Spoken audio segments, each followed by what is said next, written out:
think there's so many different ways of being a lawyer, which is why I've stayed with it, right? So there's so many women who leave law, so many underrepresented people who leave law, and it just breaks my heart. And they're leaving law because law can be very alienating and very hostile, especially to women, especially to anybody who looks different, sounds different, moves different. Like, I'm not asking people to be lambs to the slaughter. Like, if law is hurting you and it's tearing you apart, okay, fine, leave. But there's actually still a lot of ways to be a lawyer. Welcome to The Defense Never Rests with Morgan Akins, your monthly dose of uncommon sense about all things legal and some that are not. Hi, everyone. Welcome to this episode of The Defense Never Rests. I'm your host, Megan, and I'm joined again by Robin. Hey, Robin. Hey, Megan. How are you? Good. Welcome back. So glad you decided to join me for another podcast. You're going to become a regular now. It's too much fun not to. Yeah. And I swear, everyone, I'm not forcing Robin to do it. She really does. She likes it. I do. Well, today we are in for a fun one. We're joined by Lenore Marquis. I came across Lenore on LinkedIn. I just started noticing her posts, and she gets really personal and vulnerable. And it's not the typical content that we see a lot on LinkedIn.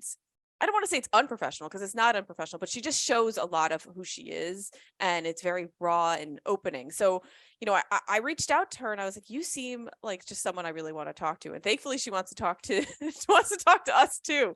So with that, let's bring her in. Good morning, Lenore. Welcome to The Defense Never Rests. How are you today? I'm doing well. Good morning to you as well. Thank you for having me. I'm excited to be here. I'm thrilled to have you. And for our listeners and viewers who are tuning in, I want to preface that I reached out to you because I saw a lot of your posts on LinkedIn, and I just find what you're putting out there so engaging because it's very personal, and I'm like, I like her. I want to talk to her. And so I was like, Lenore, can I talk to you? So you stalked me basically, but yes, but you seem like a nice stalker. So I was like, sure. Yeah, I am a nice stalker. I guess but it does sound a little creepy when you call me the stalker. I admire you. From afar. Yes, no. Yeah, I think I do get pretty personal on LinkedIn. So, and that is intentional, but I do think it leads to really quick connections with people, which is nice, because then we can get past sort of the small talk and the banter, which I'm not even particularly good at. I'm good at having big conversations. So for me, LinkedIn is kind of that icebreaker. All right, you already know me. I already told you my entire life story. Now let's talk about, something big, something important. But in reality, I think now, like, it makes me have more questions about your life story, which we might get to today. But I do want, before we get into like the meat of everything, I do want to mention this, because one of the posts that really stood out to me, because I laughed, was, and I talked to you about it too, was you had posted about going through the airport with your daughter's American Girl doll head hanging out of your bag. Yes. And I loved it because I remember there was a time a few years ago that my daughters took their American Girl dolls to like wherever we were going, and their heads were sticking out of their bags, and they're like, and they had it facing the wrong way. So the head was toward the ground. So the hair just dragged through the airport, but it really resonated with me. Yeah. Well, so, I didn't have the benefit of traveling with children. So it's just, me, 40-something-year-old, soccer mom lawyer, but with a doll in my backpack, no visible children, traveling alone with her doll, and it was a doll it was actually my little sister's doll in her childhood, but still it's a doll from like 20, 30 years ago, right? So it was very possible, I think, to people watching me that maybe this was my doll, and like just that me and my doll had been together for 30 years, traveling the world, me and my Molly doll. I think it was a Molly. There was intense debate on LinkedIn as to whether it was Samantha Molly or a lookalike doll.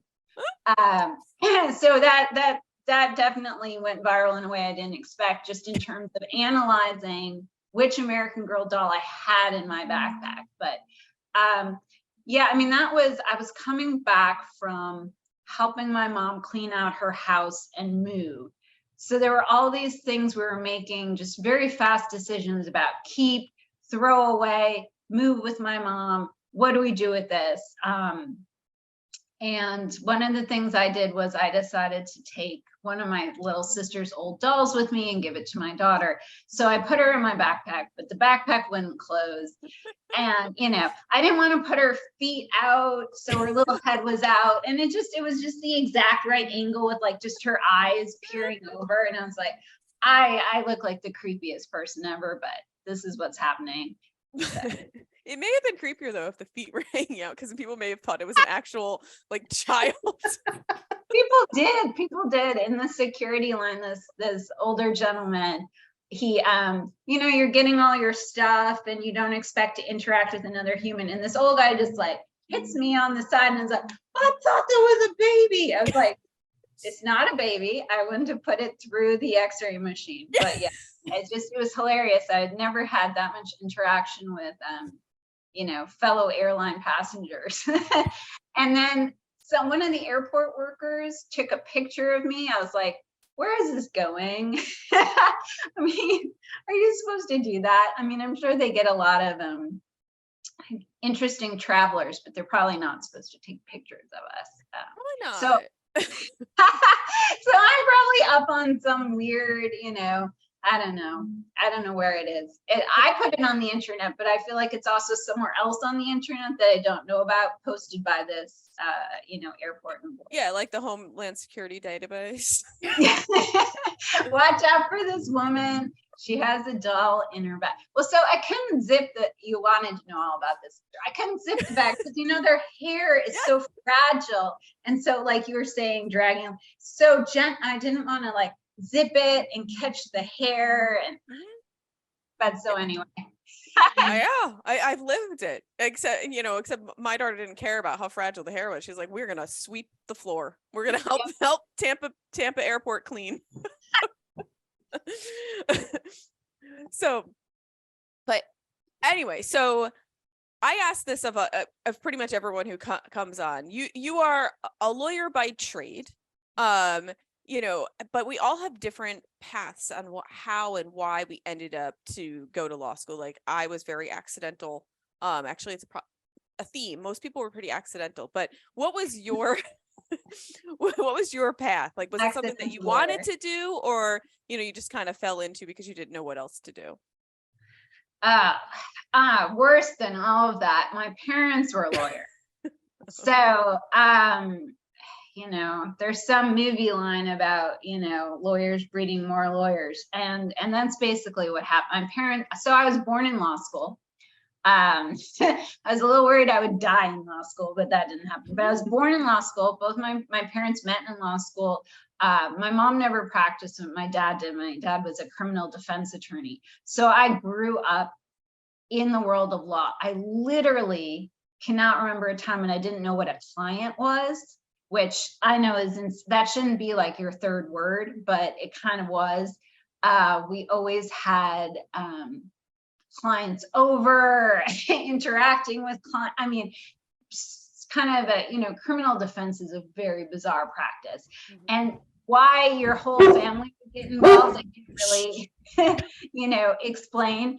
But it is one of those practices where, I don't know. I feel like the whole family does kind of end up knowing all the cases and the clients and that type of thing. So I grew up with it. I tried to avoid it. I really did. I wasn't going to do it. And then I did it. I did not do criminal defense. I have a sister who does do criminal defense. So she just couldn't, you couldn't escape it. But so yeah, it's hereditary. Unfortunately, I inherited it. And not in sort of a, people talk about being a first gen lawyer or whatever. I did not inherit the glamorous sort of big law legacy of, sort of the white shoe country club, whatever. I I'm descended from sort of bare knuckles street fighter lawyers, but yeah. So unfortunately, I inherited it. It was in my DNA or something. So that's how I ended up a lawyer. Yeah, but think about first year, right? Like first year law school, you were able to go through those books and understand what they were talking about, while the rest of us were sitting there with the sticky notes, for every word that they were trying to define. No, I think actually I just had to throw out everything I already knew because it was so different, right? Law school is all about like teaching you how to think and whatever. It's very different from, I had already seen the yellow legal pads and the files and the, have to be in court, this or that. And, my dad was very much a trial attorney. So every week he was in trials. That's not the kind of law they teach you how to practice in law school, at least not in the fancier law schools. That is not what they think they're doing. They're not teaching it like, like auto repair school. They're not, it's not practical in the slightest. So I think I had to put aside what I knew about actual lawyering to learn law. And even in funny little ways, like I grew up hearing the word affidavit, but I thought it was after David. So in my head, like people were signing after David's just because that was how I learned it or didn't learn it as a kid. And while you were in law school though, like did you go in thinking like you absolutely did not want to do what your father did? Definitely. I didn't want to do anything. Honestly, I didn't want to do anything emotional. I didn't want to do family. I didn't want to do criminal. While I was in law school, I did a lot of immigration work. That's also incredibly emotional. Yeah. It's great work, but it's also so emotional. I knew I didn't want to do any of that. I was much more oriented towards commercial disputes, like people fighting over money. Okay, I'll do that. The psychological toll that criminal defense puts on people is insane. It really is. I mean, or any of those practice areas where life or death or so related to people's mental health, or I mean, it's a lot. I knew that. I already knew myself. I knew I couldn't give that much to my job. I couldn't, my mental health couldn't rise and fall on the outcome of every single case in that way. Yeah. But it was good that you had enough self-awareness to realize that early, because I think a lot of people would be like, well, but I like it's familiar in a way, so sometimes familiar is so much easier to do than the unfamiliar. But you also lived through the emotional aspect of it. And also something with criminals too is like I don't know, there is a security factor to that too. Like if you have clients over to your home and say their trial doesn't work out how they want, like now this person knows where you live, like there's a security factor to this. No, well, I mean, and it's just so, yeah, I mean, there's victims on both sides, every time. And it just was not, I just, I so admire people who do that work. I can't do that work. Not for me personally. So for me, I kind of maybe naively went into two people fighting over money, two companies fighting over money. This will be fine. No emotion. Of course, come to find out, people are just as emotional about money as they are about anything else, maybe sometimes more. And that even if you're representing a company or a corporation, there's still personalities involved and humans involved, and there's still a lot of emotion, but at least I don't have to look at autopsy photos. Like for me, like at least there is some line. But I know for, for my dad, he cared so much, which you have to do to be good at it. But I think it did a lot of damage to him on really a daily basis. And he had a lot of the issues that a lot of, sadly, our profession has in terms of like alcohol abuse and that type of thing. So, I guess I had seen the dark side of lawyering already before I went to law school. So I was much more drawn to what I thought would be less taxing, that would take less from me as a person. And when you were in private practice, did you find that to be the case? Because I still think this is pretty taxing. Well, okay, so when I was in private practice, I still did tons of pro bono work, and I was drawn to things like doing guardian ad litem work and that type of thing. And gosh darn it, Lenore, if you were trying to avoid emotional stuff, why did you run headlong into it? I just can't avoid it, right? So then I was writing these briefs, and you're dealing with these, termination of parental rights, or these other, foster care situations, or these parents trying to rehabilitate to get back custody of their children. And I was back to reading horrible fact patterns, and back to, deep into the intergenerational trauma again. So I think for me, I just need to be stopped. Like, someone needs to be like, Lenore, you said you weren't going to do emotional stuff, and then you went right into the emotional stuff. So, but yeah, I think people are not as, I was naive. People are not as unemotional about financial stuff as I predicted that they would be. Mm-hmm. And I was surprised not only by, I guess, the feelings that the parties have, but that the attorneys representing them have. And there's actually a lot more, I'll call it nonsense that goes on. And I didn't expect all the anger and all the vitriol and all the animosity. I guess I was expecting that in certain areas of the law, it would be more professional, but I've also seen unprofessional behavior where it really should be like, listen, guys, we're deciding if you get 10 million or they get 10 million. Like, why is all this other drama happening? This is, this is, let's just interpret this contract clause, and why is there all this other stuff going on, game playing and theatrics. I didn't expect all that. And you would think like that sort of, and we see it, Robin and I both see it too. You think that sort of nonsense ends, in grammar school. Oh my gosh, life is just junior high, just eternally. It really is. Everything you needed to know, you learned in kindergarten. Yeah, I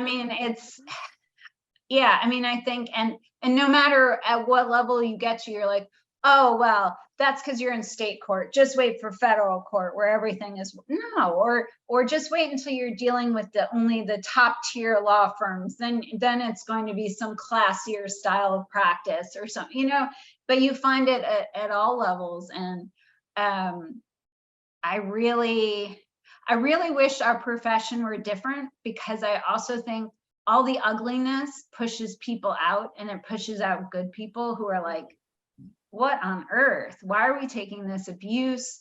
Why are we doing this to each other? Why do I want to get insulted? Why do I want to be personally attacked? I don't know. I think, there are people who enjoy the game too much, and so they perpetuated it, but it forces other people out of the profession who would be really good at law, but they're like, I can't have 10 fights a day about silliness. So they leave. And and in that world too, you were probably one of few female attorneys, at these, at the table, so to speak. And I feel like as females, we get pushed out even sooner or faster, because I think we handle situations a little bit differently. Like of course, there's many attorneys who are like female attorneys who are like a real like aggressive fighter, but generally speaking, most of the female attorneys I come across, we have a different way of like navigating the scenario that I feel like works quite well. But it can be but it can be hard when you have a lot of testosterone in the room. It can be hard to influence things in your way that I think works. So you tend to get kind of pushed to the side. Yeah, I mean, it's really, I definitely see, you know, and it's in the silliest things. Like you'll be in a deposition and you'll feel like I'm in a room with gorillas because everyone's just thumping, and we're not getting anything done. And it's like, aren't we literally here to find out the facts? What does this witness know? How do they interpret this document?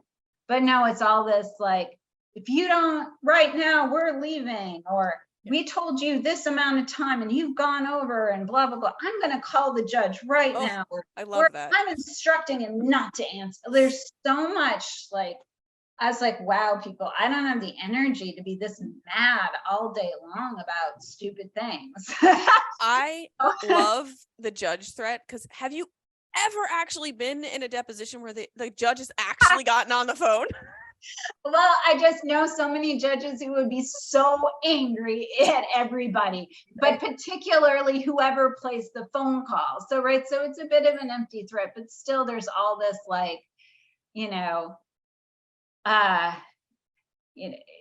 the silliness of it. And it's like, this could all be done with a lot less tension, a lot less anger. We don't all have to be on the, you know, there don't have to be veins popping out of everyone's forehead. But yeah, so that style of practice I don't like.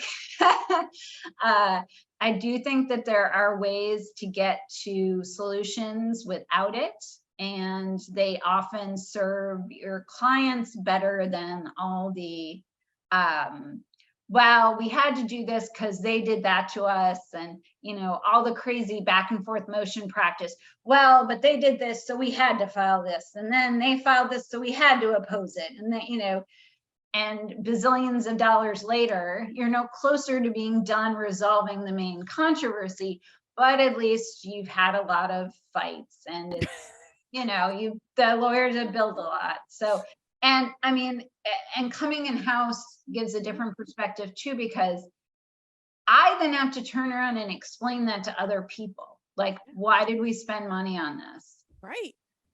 And you don't want to have to go back, and you segued it perfectly for me. Thank you. You don't want to have to go back to someone to be like, oh, you know, we did this because, I mean, opposing counsel, they did this. And so we needed to, you know, show them our strong arm. But did your strong arm like get you any closer to your end goal? No, it's like a pissing match. Yeah. It's like, well, but we had to, because they told us they were going to do this, but they did this instead. Or we asked for 10 documents and they gave us 5. So, and it's like, okay. You know, and as the in-house counsel, you become that messenger of ridiculously, and you very quickly get tired of having to transmit that. And that's where obviously it becomes incumbent on the in-house counsel to then manage the external counsel. But you're fighting against this culture which says, any fight you can have it. You know, it's just like, if you see weakness, file a motion. If you feel insulted today, file a motion. If the guy looked at you funny, file a motion. Right. Yeah, I like despise that type of practice, because it's not how I practice. There have been people I've worked for and with that's how they practice. So there's been people who worked for me that's what they like to do, and I like to solve a lot of things with a phone call. You know, there's a lot of like, yeah. Sometimes I'll notice like, you know, I'll notice that two people working on the cases are kind of like fighting, and then I tend to just call, you know, the supervising attorney and be like, what's going on here? Can we just like, 10-minute phone call, you get it all resolved. Mhm. Without all this like pissing match that goes on between people.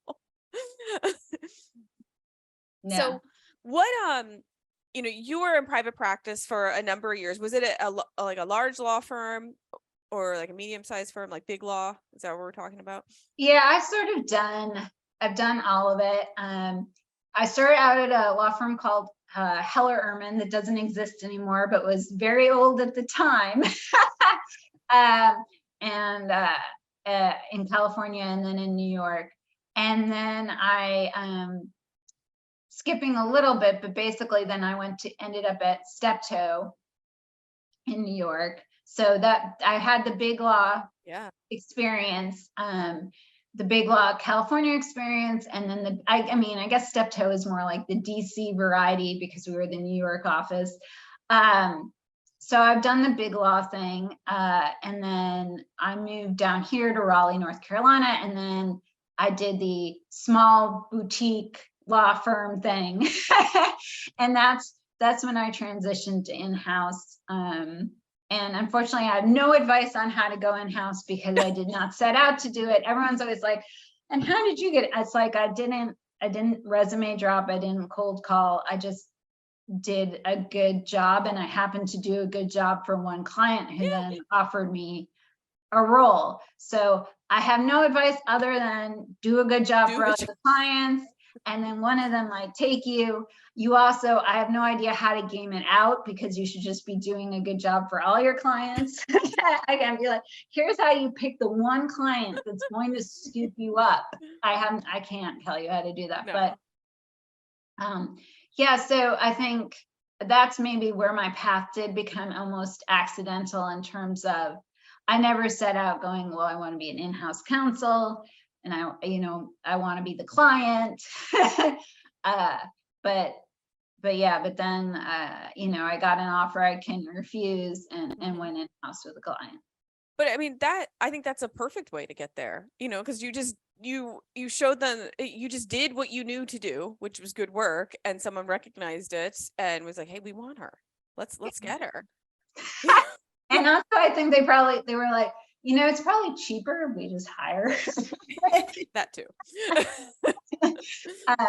But no, I think, so I feel like when I give advice on LinkedIn or anywhere else, I feel like I can do it from a place of, I've been inside the big law, I've been inside the machine, I've been inside a firm that fell apart and doesn't exist anymore. I've been inside a firm that was very well run and is well run today. So I've seen that. I have big law horror stories, but I also have awesome big law stories about,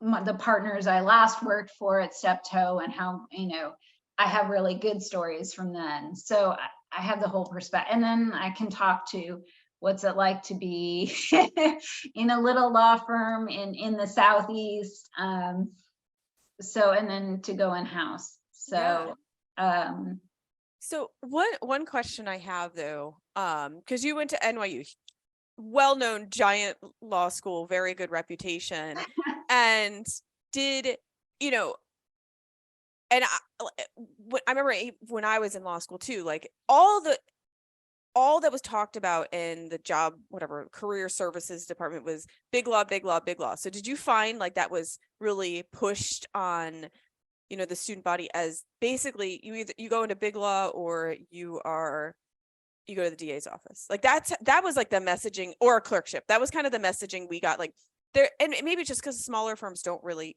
aren't involved in the recruiting process. But when I was going through the whole thing, I was like, what do the rest of us do?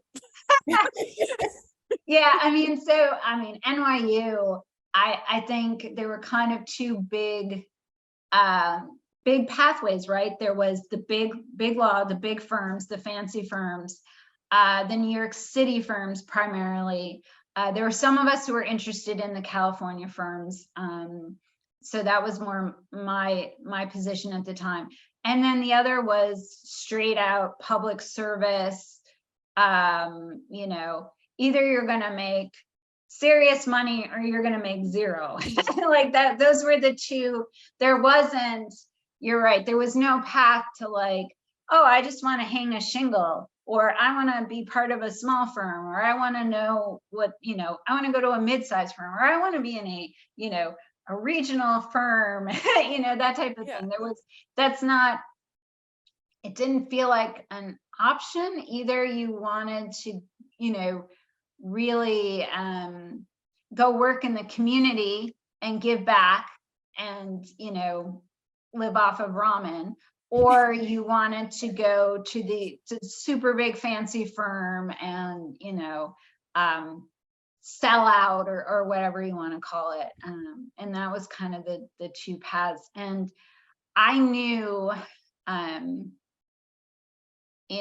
this, I don't want to sound like Scarlett O'Hara or something, but I knew I did not want to be poor again.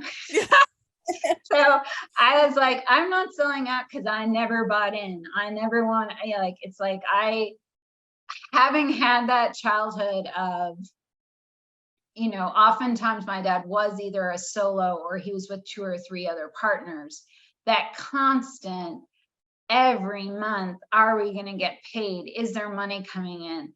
The chasing clients down to get paid.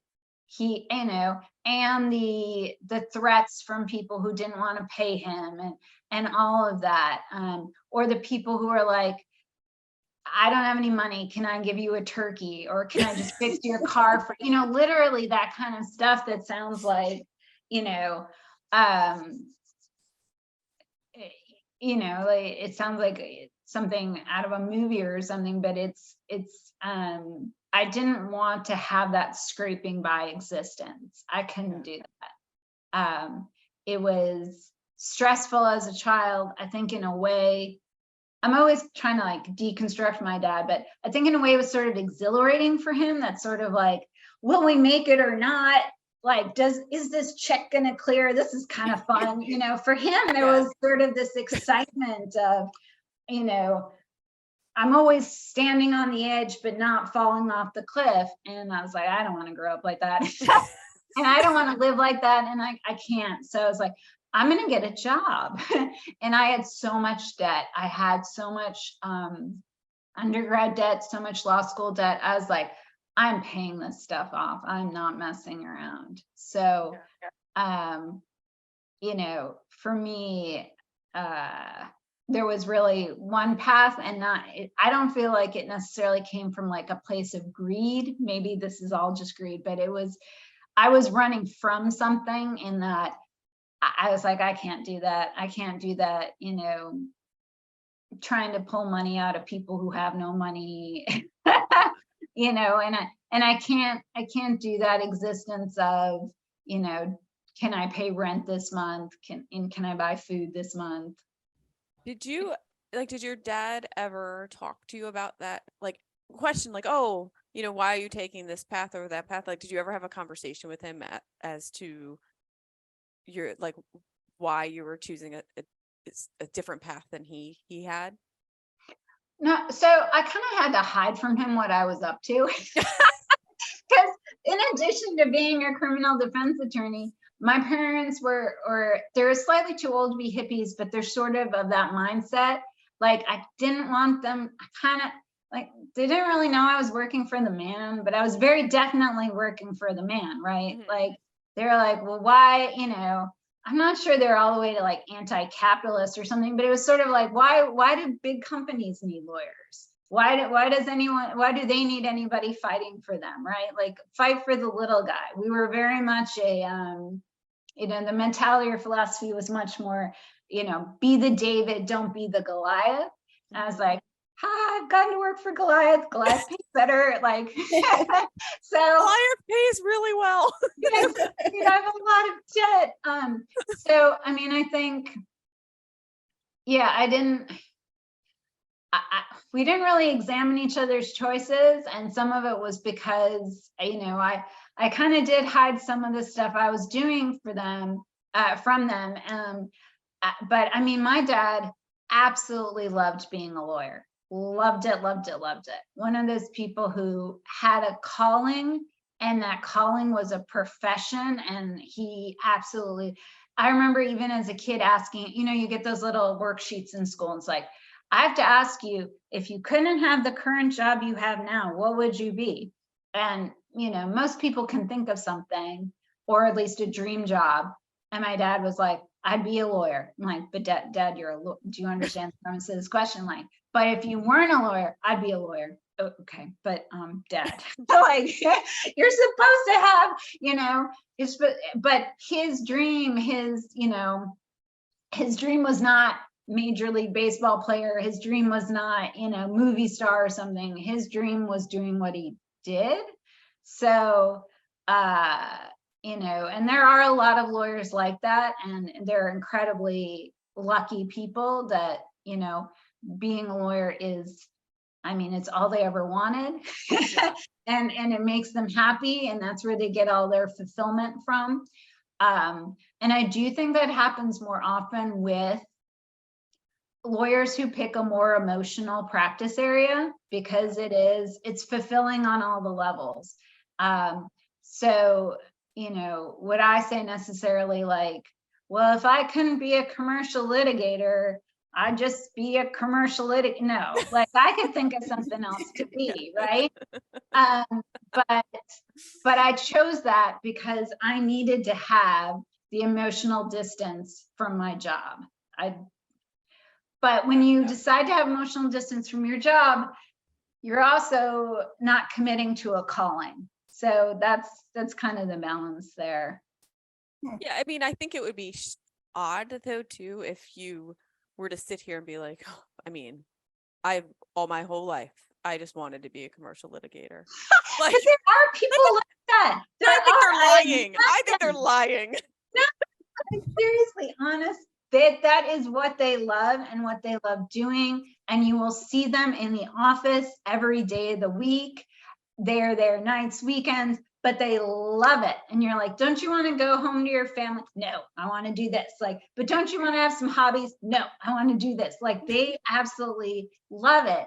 And they'll be 95 years old and they'll still be shuffling the hallways. And you'll be like, didn't we have mandatory retirement? Like, why is this guy still here? And it's just because they absolutely, they love it. I love it, but it doesn't define me. I guess that's a difference, and it sounds like that is all those people, that's all that they have. Yeah. And it's not even, I feel like we have a tendency to look at those people and say, oh, what a tragedy. Their entire life was their job. They are actually happy. Yeah, no, I think they're good. Yeah. So, I think, there's so much push for work-life balance, which I think is great because there's a lot of us who have been craving the life side of that. But at the same time, I always watch out for my friends who I'm like, but they love work. They really love work. They don't want more life. They just want more work. And I know they're rare, but they do exist as people for whom, and I think, for my dad, that was really like, yeah, it was his thing. He found his thing. It's almost as if his job was also his hobby and it's his passion all lumped together. And look, like, I think being a lawyer is awesome because you get to utilize so much and every day. Like, it's not boring. You definitely use your brain. You definitely get to be creative. Like, you get to pull on all these different things that I don't think it gets talked about as much to people, like, before you get into the career. Like, I actually hate when people say like, oh, I'm going to tell my kid definitely don't go to law school. I'm like, well, why not? Like, yeah, that's a piece of mine. I'm like, I like, just because you might not like it, like, there's so much you can do with it, and when you can tell the person does like it, but they're still saying that. They're like, I'm a lawyer, but I'm going to tell my kids not to be a lawyer. Why? Why is being a lawyer something special for you, but you're telling everyone else not to be? I don't know. It drives me kind of crazy. I was like, I don't know, like, whatever.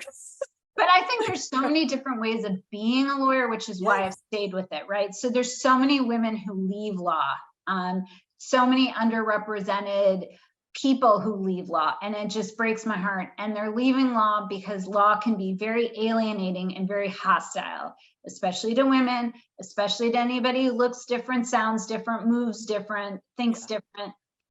It's, you know, I feel like I'm not asking people to be lambs to the slaughter. Like, if law is hurting you and it's tearing you apart, okay, fine, leave. But there's actually still a lot of ways to be a lawyer, a lot of styles of being a lawyer, a lot of different careers. So, and now with the whole world of legal operations and legal tech, there's so many different ways to still apply what you know about law and still apply what you learned in law school and still stay within the industry and within the profession. So, but yeah, I think we need to be encouraging more people to go into law. Honestly, I know they always say there's too many lawyers, but there's not enough of certain kinds of lawyers. Like, I agree. We've hit the quota on like the bombastic lawyer. We've hit the quota on the argumentative lawyer. We've hit, you know, we are done. We got those people. We're good. Don't tell them to come.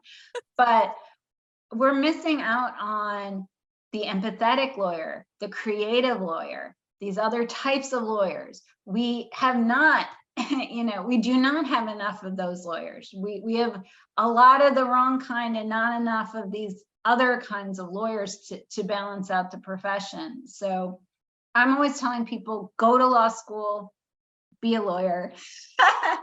Do you think if they changed third year to being something more like the doctor's rotations, where we got to taste all the different areas of law, you would keep more people in law? Yeah, I mean, so part of my law school experience, well, I did 2 years straight of clinic, which is, I did the immigrant rights clinic. Again, Lenore, saying you're not going to do emotional stuff and then going right into an incredibly emotional area of the law. But I did that for 2 years. It was great. It was being a lawyer. It was not learning how to theoretically think about law through property rights of foxes or some nonsense. Like, it was real, actual practical law. And I think that if more law schools had more clinics and that type of experience, that would help. Also, I think just in general, if like we were talking about before, if law schools were more open to, there's a lot of different paths. Maybe you'll take the big law job and maybe you'll take it now, but maybe you're just going to do that for 2 years or 5 years. But let's think about what you could do next after that. And I do think now more companies are open to taking more junior people in-house. And then that can also be presented in law school as another possible option. Yeah, I think the law schools need to be doing a better job at advertising and talking about other paths and other opportunities. But the problem with that too is you kind of need to give the students an options of where to go. Like, you need to connect them to people. So that also kind of falls on alumni to be involved and, you know, kind of give some of those opportunities to law students. And like, a lot of companies, they don't want to have an intern, or small firms, you can't, it's not in your budget to pay for a summer. Like, there's a lot of those financial constraints.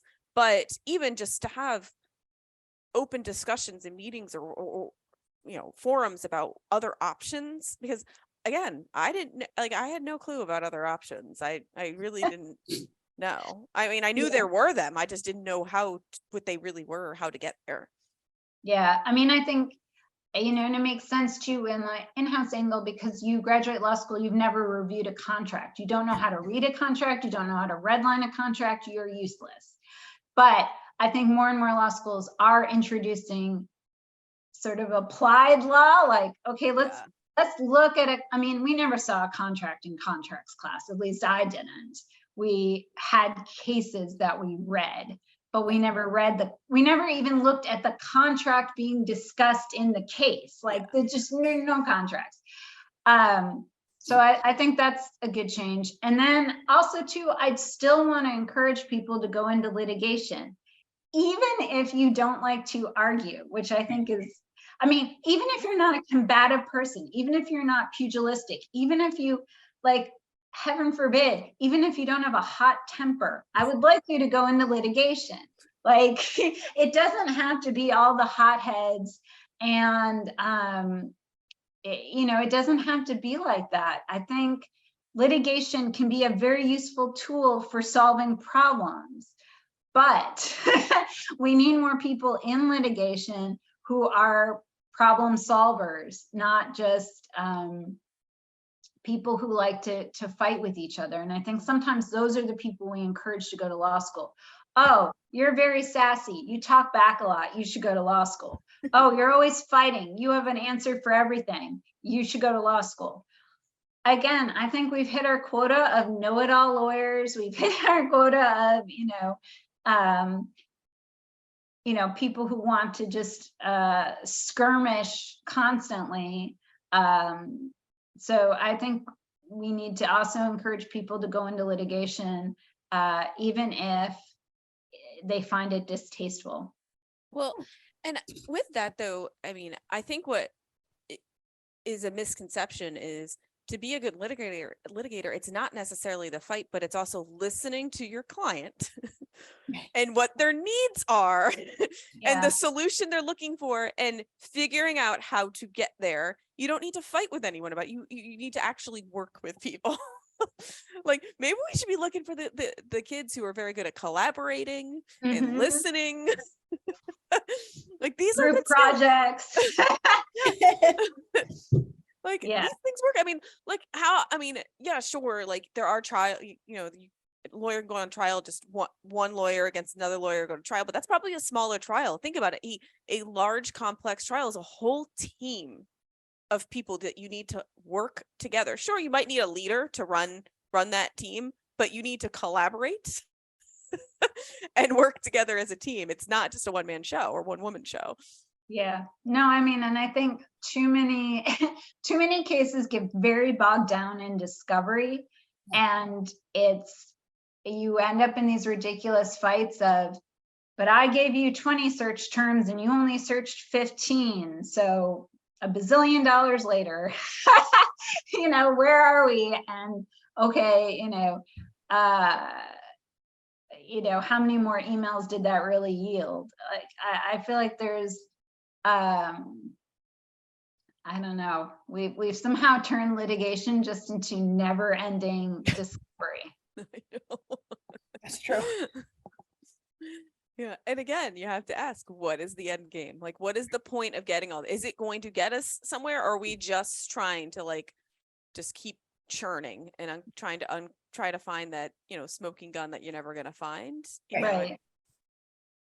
Yeah, so, I mean, at some point, it's like, and I have the perspective because I am so very ancient that I do remember when cases were sort of, they could fit in a few banker boxes. This is our production, this is their production. Okay. And now it's, so much data. And when you get down to it, the hot documents are that same little set of banker boxes you had 20 years ago, only now at least you've looked at, a million other irrelevant emails. Good, great.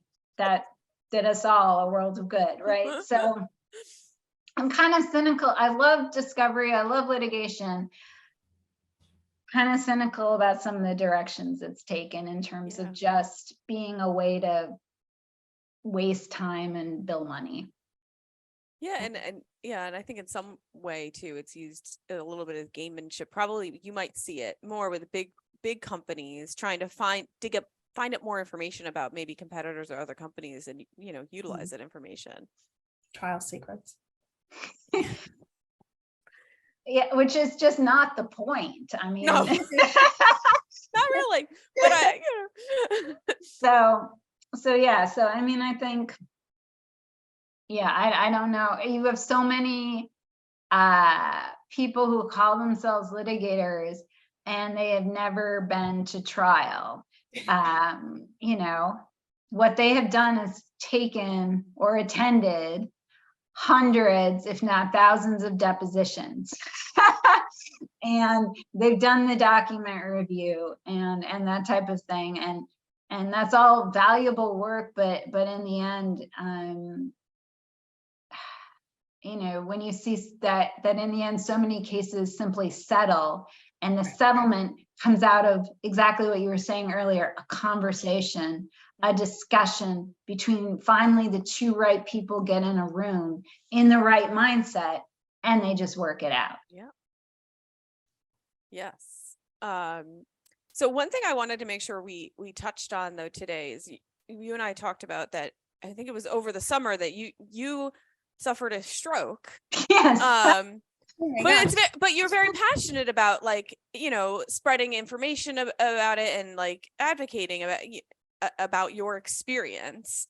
So I didn't want to go through this whole thing and not talk about it. It's like we talked all this boring lawyer stuff. Okay, so okay, now to the no. So at the end of May, I had a stroke. I'm 46 now. I was 45. That's actually pretty young to have a stroke, although since having it, I've heard of a lot of other people who had strokes at a younger age. You can even have pediatric strokes. So, I mean, anyone can have a stroke. But yes, I've become very vocal about talking about my stroke because I don't think younger people are watching out for one or would even recognize their friend or family member having one.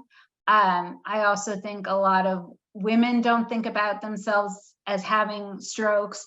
And of course, it's like every other area in women's healthcare, it's been less studied. The symptoms are less well known. It can present slightly differently than it does in a man. I mean, all the usual problems. And there are a lot of triggers that are pretty unique to the female experience, such as pregnancy, menopause, birth control pills. They're factors that we have as women that you know, maybe not everyone's watching out for. But yeah, I'm very I'm very vocal about it because it 1 in 5 women will have a stroke. It's the number 3 killer of women, and it's also a major cause of disability. It's very definitely one of those experiences. Not only could you one day be alive, 1 minute be alive, and the next day dead, it's also one of the ways that people become disabled. So yeah. 1 minute you're a totally able everything, and the next second you're disabled. So, I mean, I was very fortunate that I really had no deficits. I had an excellent recovery, but I also did a lot of things super wrong. I didn't realize I was having a stroke. I didn't get help right away. I spent a lot of hours not at the hospital. So I want to encourage people to get to the hospital, to get to 911, to you know, get help, because they always say time lost is brain lost. So you want to get help. And I think sometimes you know, to be gendered about it, I think sometimes women ignore weird stuff going on with their bodies because they're like, whatever, there's always something weird going on with my body. So I'm just not like, I don't have time for this today. I'm very guilty of that. So yeah, and then we also kind of stink at self-care, right? About getting to the doctor and checking on ourselves and taking care of ourselves and putting ourselves first. But yeah, so I want to make sure that people know that it can happen, and know what to do. And also, as always, to create more compassion for someone who has been through it. You know, a lot of people after a stroke, their mobility is impacted or their speech is impacted. And even if someone doesn't have those kind of very obvious deficits, it's an emotional experience. Mm-hmm. Even when someone comes out of a stroke and they're just fine, I'm like, okay, take it easy on yourself. Yeah.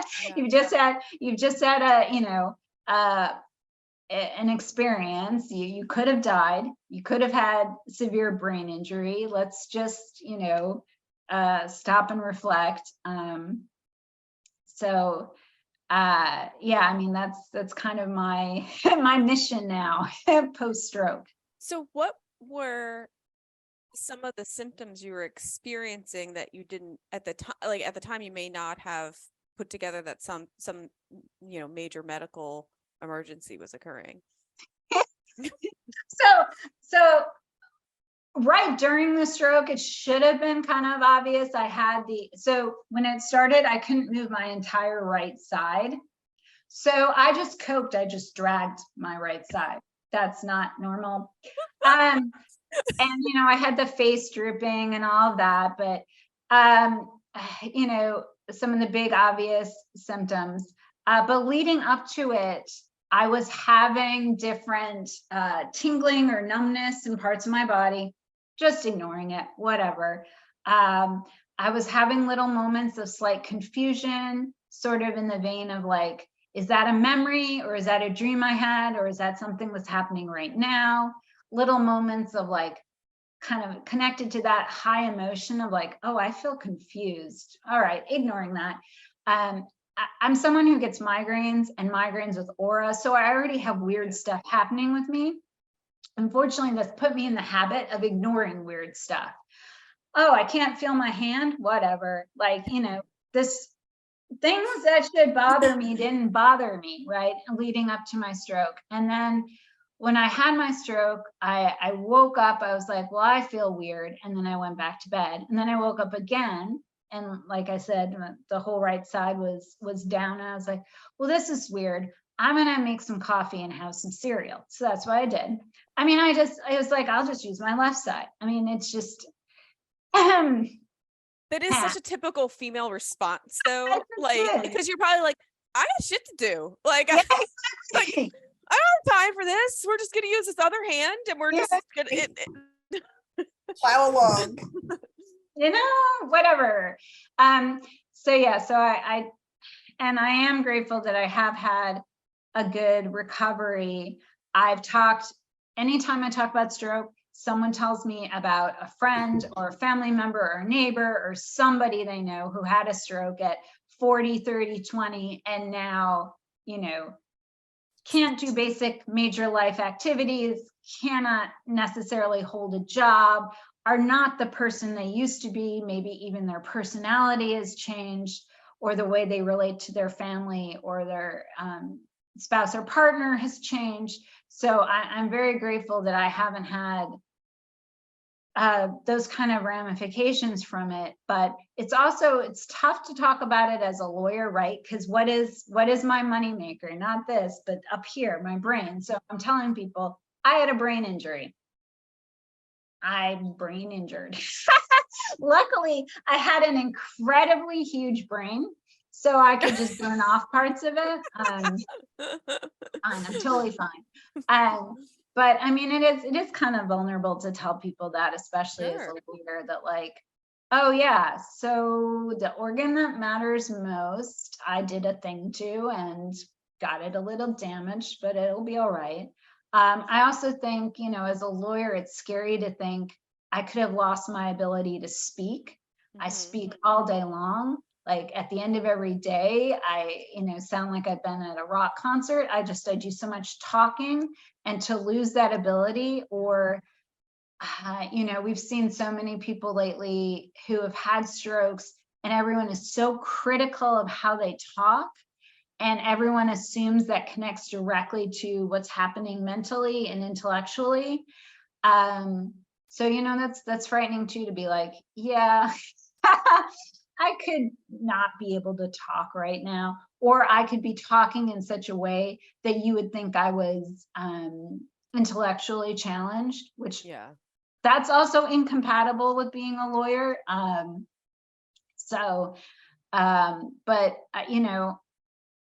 on the other hand, it's given me so much insight into, there are lawyers who stutter, there are lawyers who speak differently, and their challenge is getting accepted and trusted in the legal world, which as we talked about, can be a cruel place, a cruel, dark place. Yeah. Well, and you have the benefit of already being very well established and not having, any outward expressions that would have someone like judge you in that way, but that's not the case for everybody. So it's, and I'm sure even after coming back, after, going through your recovery, you've probably felt like you needed to prove yourself a little bit, that I'm okay.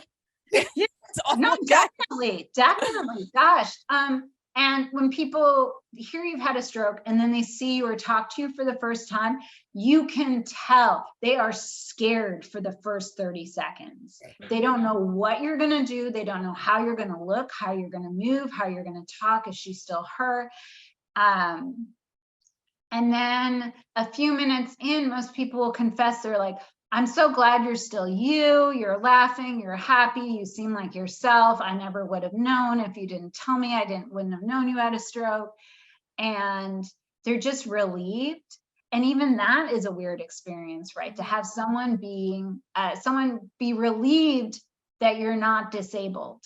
It messes with your head, right? But that does wash over them. You see them being like, oh, okay, she's still Lenore. Okay, we're still good. And then after time, people entirely forget that I had a stroke. But that's got to be hard too, because it hasn't left you. Like I'm sure you don't go a day that you don't think about it. Yeah, I mean, there are times when I don't, which is good. But yeah, I mean, there's a lot of, so one of the classic symptoms is balance issues. Mm-hmm. It took me a long time to trust my balance again. So yes, I would be thinking about it, and I do a lot of dances, exercise, and I caught myself thinking of one leg as the bad leg and one leg as the good leg. They're both exactly the same. Right. So I need to stop thinking that way. But for a long time, it was like, oh, I'm standing on my right leg. Is this going to all be okay? Yes, it's fine. My right leg is fine. I mean, in a way, it's kind of, so yeah, you don't want your right side to get, I'm right-handed.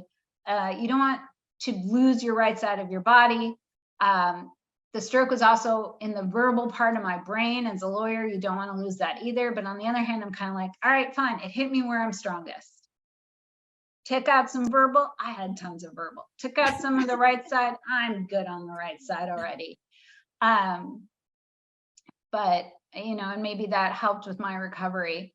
But yeah, but people do forget. And it's interesting. I would have the choice to pretend it never happened, right? That's the whole thing with invisible disabilities, right? I could just not tell anyone. Right. And I could just keep quiet about it. And everyone eventually, even though I put it on LinkedIn, everyone would eventually forget that I ever had a stroke.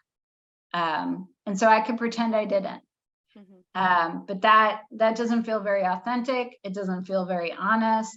And it doesn't feel very helpful. I feel like I can help people by saying, I had a stroke. I've gotten so many messages from people who also had strokes, particularly people in their 30s and 40s, and they feel so alone because everyone thinks of someone who had a stroke as like someone in an assisted living facility or something. They think of like their great-great-grandmother who had one and then never talked again.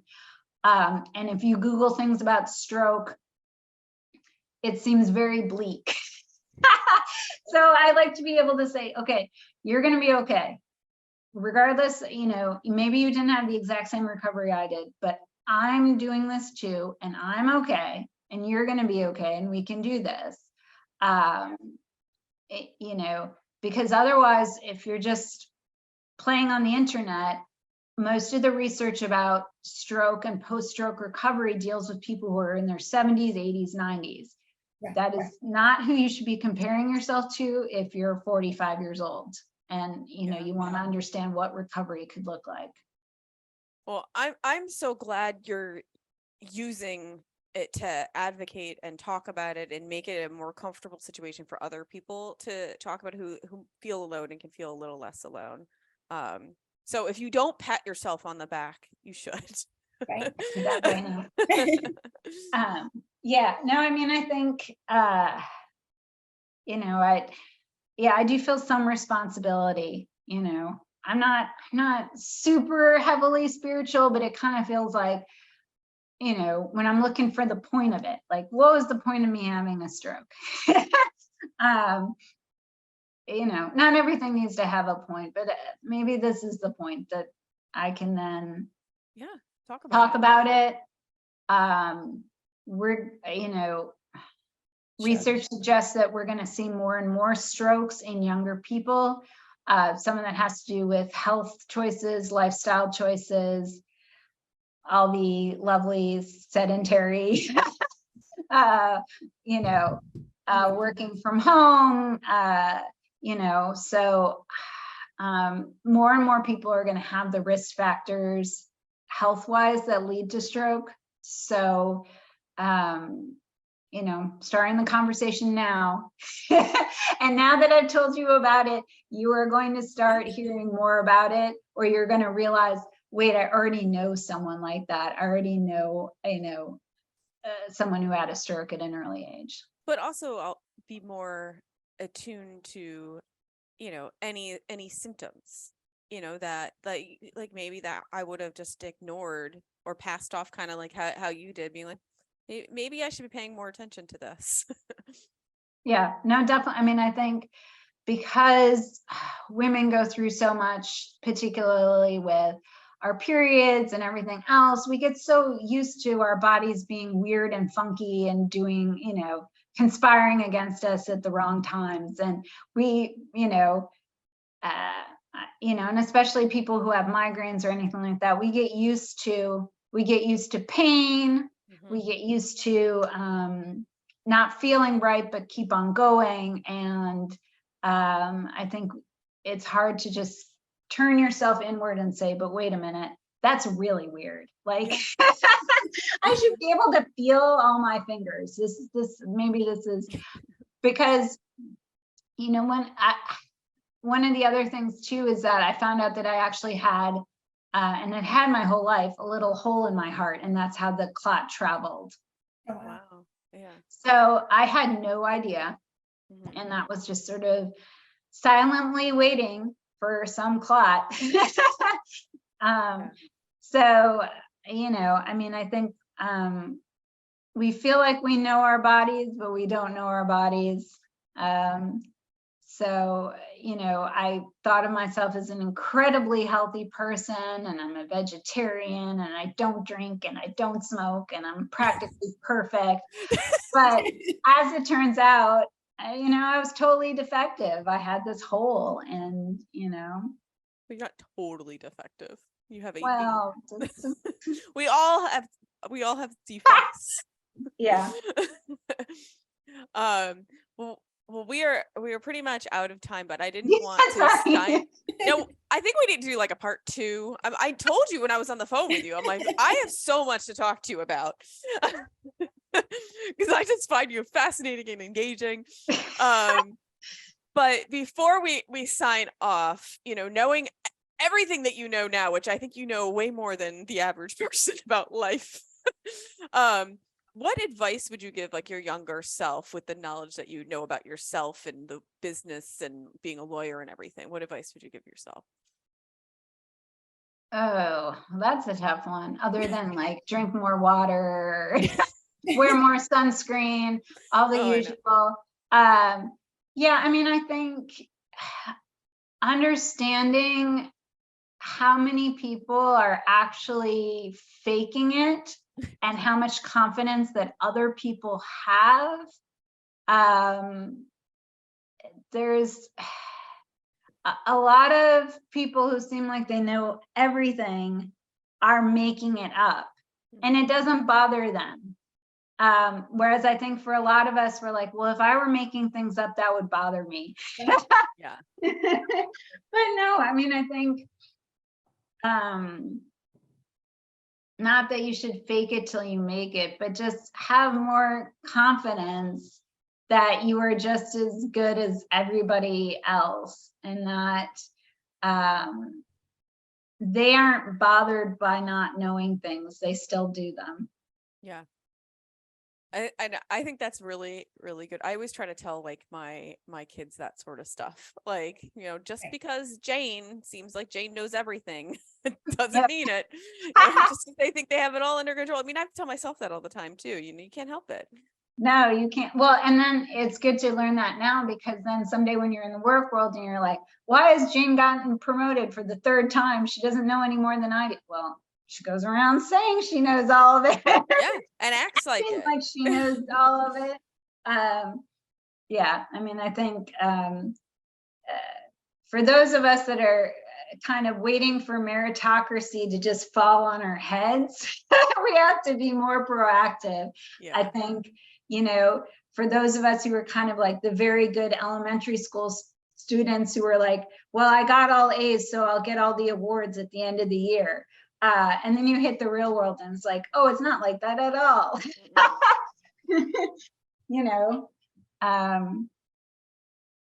Someone doesn't just open up your file and say, oh, you've done a great job, so you get the gold star. No. Well, Lenore, thank you so much for taking the time to sit down with Robin and I and sharing so much about yourself. It's hard to do that. It's pretty vulnerable to put yourself out there, and I appreciate you doing it and doing it so candidly, and then with a sense of humor as well. So thank you so much. Oh, thank you. Thank you, Lenore. It was great talking to you today. It's good talking to you both. Thank you. And for all our listeners out there, of course, if you like what you hear, please like and subscribe to The Defense Never Rests on Apple Podcasts. And you can also find us on YouTube at TDNR Podcast.